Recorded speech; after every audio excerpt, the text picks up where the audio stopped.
Hey guys, welcome back to my channel. Today I'm going to do a video just sharing with you my New Year goals for 2023. But before that, I'm going to do a little bit of things in the kitchen. First, I'm going to make myself a pumpkin spice rooibos tea, and then I'm going to think about what I have to make for lunch and then make it. And then later on in the video, I'm going to sit down and share with you my New Year goals.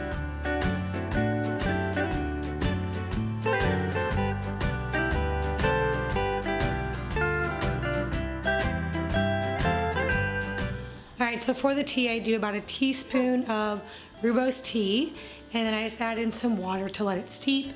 And then I add in about a half a teaspoon of pumpkin puree, a little bit of cinnamon, vanilla, and honey. I stir it all up, and then I top it with some cream. And this is just such a delicious drink to enjoy during the winter time.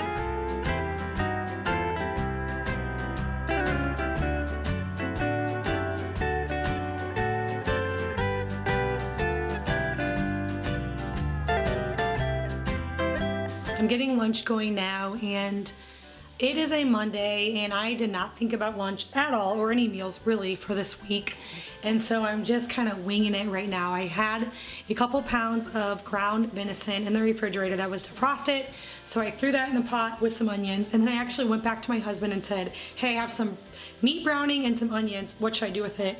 And we decided on sloppy joes. So I'm just going to add into this some ketchup, a little bit of Dijon mustard, some garlic and onion, and some different seasonings to flavor this for sloppy joes. So I'm just going to cut up some potatoes and fry them in my Fry Daddy with some lard.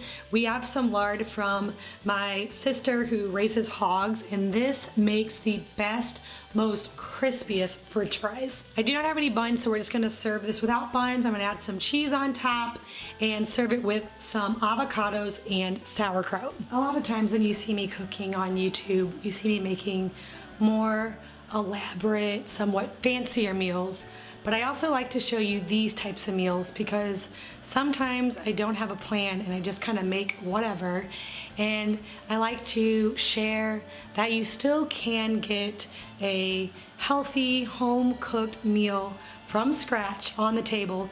Even though this meal was very simple, it still did the job of feeding my family and giving them the nutrition and energy that they needed it.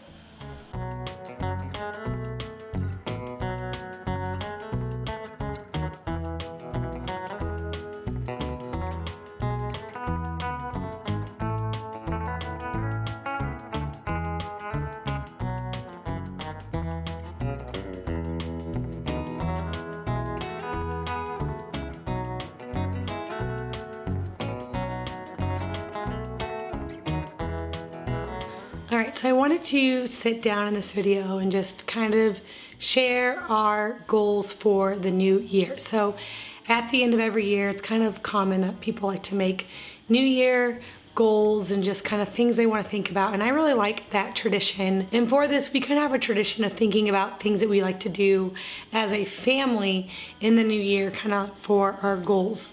Okay, so this year we set 4 goals for our family, and I kind of wanted to just tell you what they were.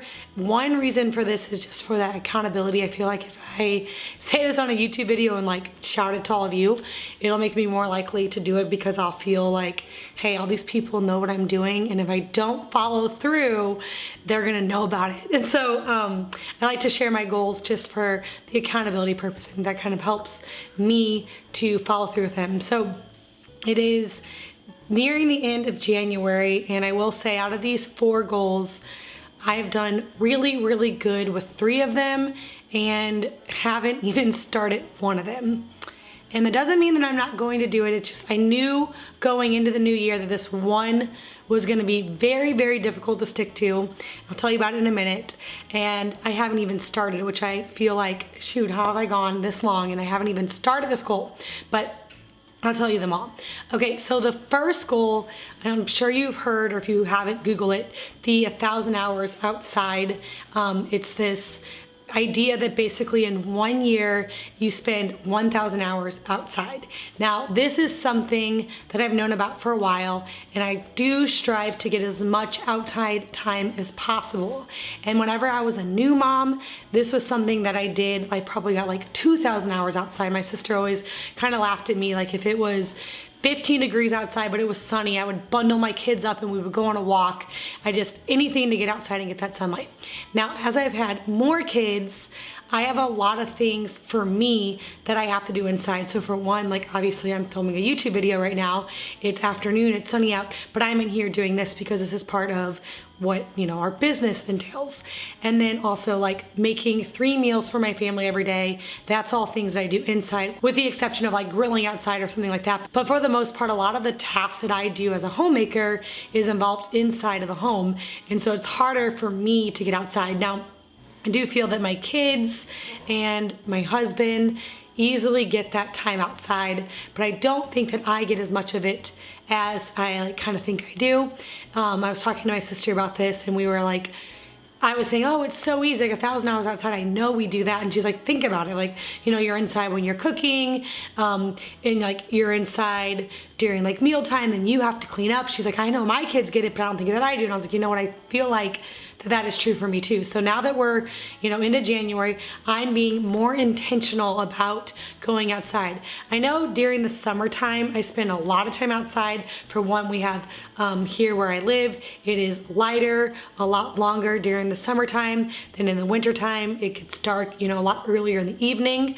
And so during the summer, it's warmer. We're spending days out by the pool. It's easy for me to spend like a full 8-10 hours outside in the summertime because all of our activities are outside.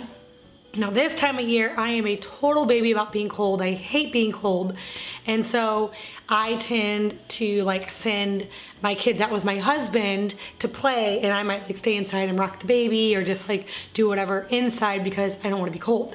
But I am trying to be more intentional. In fact, this whole month I've been very, very intentional about spending a few hours outside every single day, even when it's really cold. I just have him here in my wrap.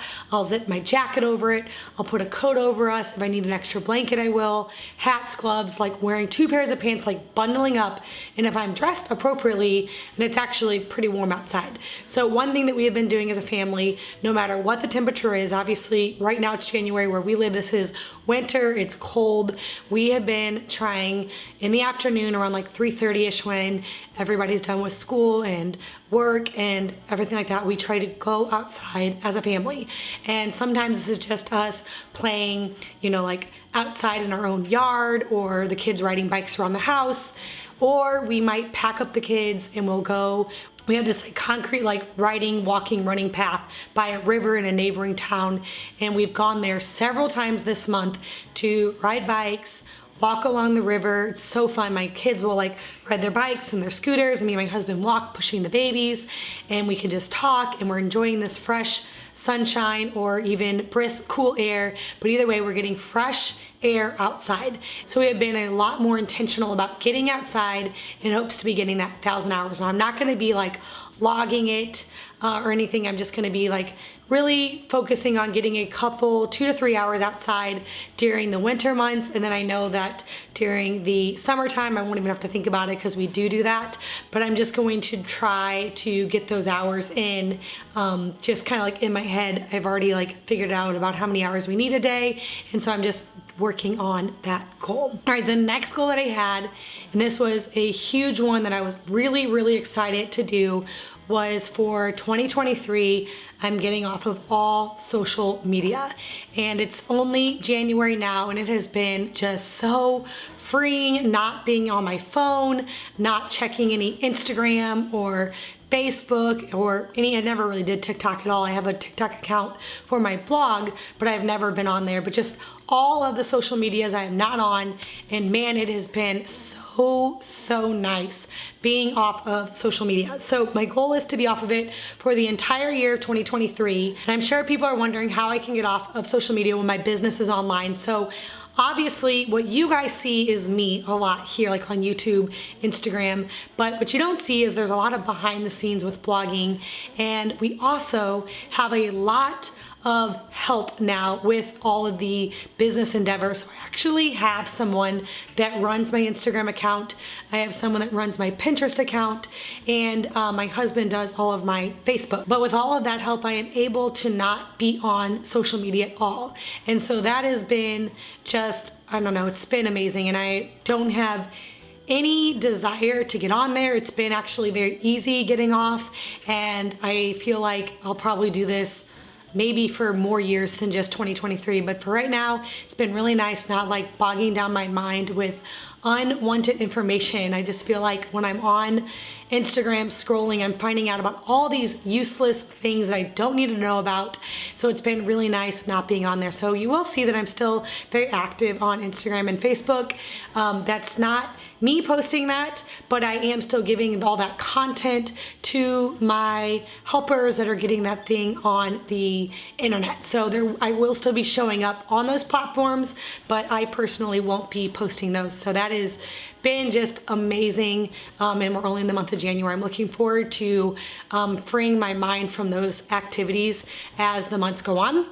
It's been really nice for my kids, that I'm just more able to focus on them and not be staring at my phone. That is also something that my husband is doing as well. He's not really into like Instagram or Facebook, but he has some other things on his phone that he does do, and we are limiting those times. I mean, for me, I'm off of it 100%. Him, because he's still running the business, we are just making sure that those times on his phone are during business time when he is working or after the kids are in bed. We are really trying to make this goal that we aren't on our phones or looking at our phones at all when our kids are present. For one, I just don't want to be like ignoring them and like checking in on my phone. And for two, I really want to be a good example to them. My oldest is only 10, but I know as we get into those teen years, the idea of them wanting a phone, or I don't know, I mean, like, I'm not at all thinking they're gonna have a phone like anytime soon, probably not till they're driving, but just giving them that example that we are not addicted and looking at our phones constantly is really something that I want to show them. So I find that just being off of our phones will be the best example for them. So that's a big goal for 2023, and that is one that I could say that I have not broken one single time yet. Obviously, it's only January, but I'm looking forward to that one continuing throughout the year. All right, the next goal that we have as a family is that we are going to be doing a Bible study or a Bible reading together every morning before we start our day. So my husband and I typically do our Bible study at the end of the day after the kids are in bed. We are usually going through some book in the Bible. We will read it together and study it, and then I even meet with some of my sister-in-laws and my mother-in-law to discuss the different things that we're studying. And my husband usually just does that study with me, or sometimes he has a study that he is doing with some of the men in our family, and that's the time that we do at the end of the day. And then throughout the days, my kids are all involved in Awanas, which is like a Bible study, memorizing verses that they do, and so I will help them with their Awanas different times throughout the day so that they're ready for like reciting their verses at their Awana club night. But we never really had a set time as a family where we sat down and read the Bible together. And so for the year of 2023, we are doing that, and it's going to be every morning so far. Like I said, it's January, but we have been doing that every single morning. During breakfast time, my husband is reading a chapter out of the Bible, and then we discuss it together, and he is just so good at reading it to the kids. He gets very like into the part and like changes his voice, and like the kids are on like the edge of their seat listening to him as he is reading through. Right now we're reading through Joshua, and they just love it. I need to like record him doing it because it's just so fun to listen to him like kind of make these words come to life to them. And so then after we read our story or our chapters, kind of what we've been doing, a chapter a day, we do prayer request and then a prayer time before all like dispersing out to like whatever we're doing that day.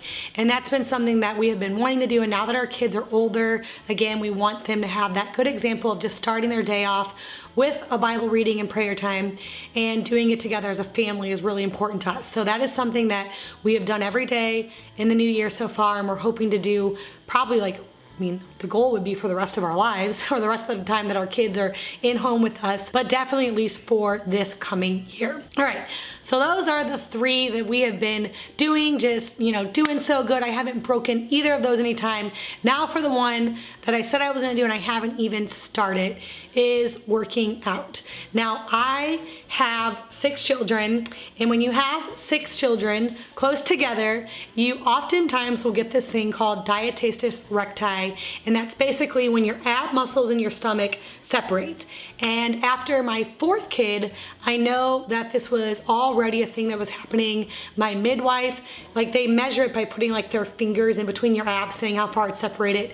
And she told me that my abs were 2, maybe 3 centimeters, or not centimeters, fingers, I guess that's about a centimeter, but finger width apart. It was bad, and it was something that I needed to fix. And so right after I had my 4th kid, I did some exercises working on that, and then soon later got pregnant with the 5th kid, and then I was like, I'll work on it after I have him.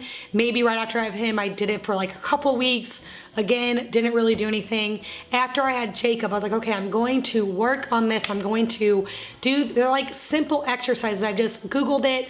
I watched some YouTube videos. I've seen the different few exercises that are very effective in correcting diastasis recti. But and I did it again after having him, probably for about 2 or 3 weeks, not very long. I started doing them, and then I just stopped again. And so I was like, when I go into 2023, I'm going to do these exercises 5 days a week. I only need 20-25 minutes a day that is supposed to fix this issue. And for some reason, I just cannot find the time to do it. And I know what it is. It's because most of my day is pretty fast paced. I mean, we have a very scheduled routine of different things that we have to do, and every second of the day is filled with different things, just with cooking and kids and whatnot. And at the end of the day, when all of those things are done, I'm done with my Bible study and I sit down, I just want to sit there and do nothing. I'm typically holding a baby always because he sleeps with me. So there's not a time of the day when I go and lay the baby down. He still sleeps with me. So I'm rocking the baby, and I could hand him off to my husband and then go do my exercises, but I just don't have it in me to do it. I just don't want to. I just want to sit there and rock the baby and watch a show or sit in silence and do nothing. And I know that that's something that I need to be doing for myself. It's something that I need to fix. And I am going to say that I'm going to start doing it, knowing that I probably am not, but that is definitely a goal of 2023. We will see if I get to it. Hopefully, I always say I'm gonna start Monday. Actually, right now I'm filming this, it is a Monday. Maybe I'll do it tonight. Will I? Probably not. But should I? Yes. So anyway, that is the goal, is to start working out, not even really working out, it's more of stretches and exercises, 25 minutes a day to correct my separated ab muscles. We will see if I do it. I'll check back. Keep me accountable. Comment. Tell me to do it. Tell me the importance of doing it. I know I need to be. Anyway, I'm pretty sure once I start and do it, I'll be able to stick to it. So I just need to do it. I'm gonna do it tonight. Anyway, those are our goals for the new year. Let me know what your goals are. I do feel being accountable and saying your goals out loud or telling them to someone else will help you to stick to them. So those are our goals as a family, and so far they have just been wonderful goals to really start our days off the right way and keeping our minds clear by staying off of our phones and social media and just getting that extra time outside. All right, so I hope you guys enjoyed this video. If you're new here, please hit that subscribe button. I get out a new video every single week.